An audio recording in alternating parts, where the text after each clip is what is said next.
Assalamualaikum warahmatullahi wabarakatuh. Alhamdulillahilladzi an'amana bi ni'matil imani wal islam wa nusalli wa nusallimu ala khairil anam sayyidina wa maulana Muhammadin wa ala alihi wa sahbihi ajma'in, amma ba'd. Selamat sore para pemirsa.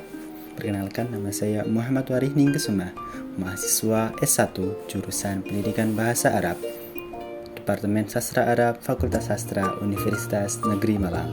Pada kesempatan kali ini saya akan menjelaskan mengenai tugas akhir saya, yaitu presentasi artikel. Pada kesempatan kali ini saya mendapatkan bagian mengenai uslub nida, yang akan saya bahas pada video kali ini. Baik. Artikel yang saya bahas itu adalah analisis uslub nida dalam surat An-Nisa dan surat Maryam, kajian ilmu balaghah, yang dimana penulis merupakan seorang mahasiswa yaitu bernama Khairunisih dari Universitas Jambi. Dalam artikelnya berjudul ini.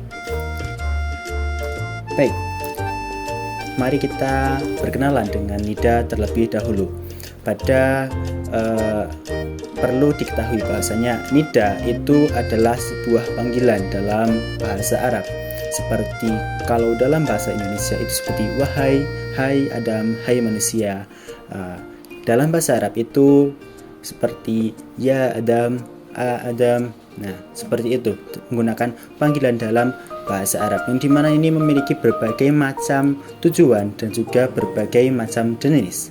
Nah, menurut Syekh Mustafa ini dalam bukunya, yaitu munada dibagi menjadi 3 jenis: munada qorib, munada ba'id, dan juga munada mutawasid. Nah, munada itu adalah orang yang dipanggil, sedangkan pemanggil itu adalah nadin atau mutakalim. Jadi ada seorang mutakalim memanggil munada. Nah, di sini munada qorib itu menggunakan adat atau menggunakan alat huruf nida, huruf yang dipakai untuk memanggil, seperti a, kemudian munada ba'id ada a atau aya atau haya, sedangkan munada mutawasid menggunakan adat nida yaitu ya. Nah, munada qorib itu adalah apabila orang yang dipanggil itu dekat dengan pemanggil. Munada ba'id apabila orang yang dipanggil jauh dari pemanggil, sedangkan munada mutawasid adalah tengah-tengah antara jauh dan juga dekat.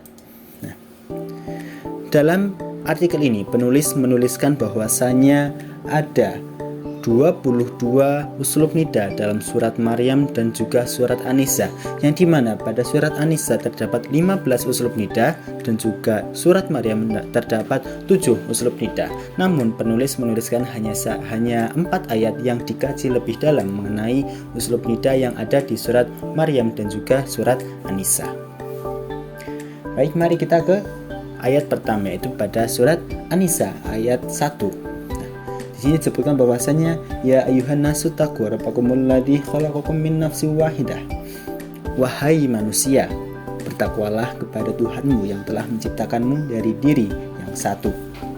Nah, penjelasannya pada ayat ini itu mengandung uslub nida, yaitu pada kata ya ayyuhan nasu, panggilan pada wahai manusia, yang dengan huruf nida, adat huruf nida ya. Nah, ayat ini menjelaskan bahwasanya mutakalim atau pemanggil itu adalah Allah, sedangkan munada yang dipanggil itu adalah manusia. Menurut tafsir Al-Jalalain, panggilan tersebut ditunjukkan pada penduduk Makkah. Nah, ayat ini menjelaskan mengenai Allah menyuruh pada manusia untuk bertakwa kepada Allah. Kemudian jenis nida yang dikategorikan dalam ayat ini itu masuk ke dalam nida lil ba'id. Kenapa? Karena kejauh antara Allah dan juga manusia, antara Khalik pencipta dan juga yang diciptakan atau hamba sahaya, hamba daripada Allah Subhanahu wa taala. Kemudian ayat yang kedua adalah surat An-Nisa ayat 77. Bisa dilihat pada kata yang berwarna merah. Wa qalu rabbana lima katabta alaina alqital law akharna ila ajalin qarib qul mata'ud dunya qalil. Wahai Tuhan kami, mengapa Engkau wajibkan berperang kepada kami? Mengapa tidak Engkau tangguhkan kewajiban berperang kepada kami beberapa waktu lagi? Nah, di sini terdapat kajian yang menarik, pemirsa. Nah, pada ayat ini itu terdapat uslub nida pada kata Rabbana, yang dimana itu terdapat huruf nida yang dihilangkan, yaitu huruf ya, seperti ya Rabbana. Namun pada ayat ini hanya tertulis Rabbana. Nah, di sini itu adalah pemanggil, mutakalimnya adalah manusia, sedangkan munada atau yang dipanggil adalah Allah. Nah, tujuan daripada nida ini adalah mengungkapkan kegelisahan dan keluh kesah. Nah, pemanggil ini adalah penduduk Mekah, gimana pada ayat ini dijelaskan bahwasanya pada zaman dahulu kaum muslimin itu bersemangat untuk berperang, namun ada sebagian dari mereka yang takut untuk berperang, sehingga mereka berkata, ya Rabbana, mengapa Engkau tangguhkan kewajiban berperang kepada kami? Wahai Tuhanku, mengapa Engkau tangguhkan kewajiban berperang kepada kami? Karena mereka takut, mereka kegelisahan dan keluh kesah. Nah, sehingga dari ayat ini bisa dikategorikan menjadi dalam jenis nida lil ba'id manzilatil qarib. Kenapa lil ba'id? Karena seperti yang ayat pertama tadi, kejauhan antara derajat pencipta dan juga yang diciptakan. Manzilatul qarib, tempat pada dekat, karena kedekatan daripada jiwa, kedekatan jiwa daripada manusia, orang muslim pada saat itu kepada Allah, sehingga ini dikategorikan nidalil ba'id manzilatul qarib. Manzilatul qarib, jiwanya orang-orang muslim pada saat itu dengan Allah itu dekat. Kemudian yang ketiga terdapat pada surat Maryam ayat 21. Fa'atat bihi qaumaha tahmiluhu qalu ya Maryam laqad ji'ti syai'an fariya. Kemudian dia Maryam membawa bayi itu kepada kaumnya dengan menggendongnya. Maka kaumnya berkata, wahai Maryam, sungguh engkau telah membawa sesuatu yang sangat mungkar.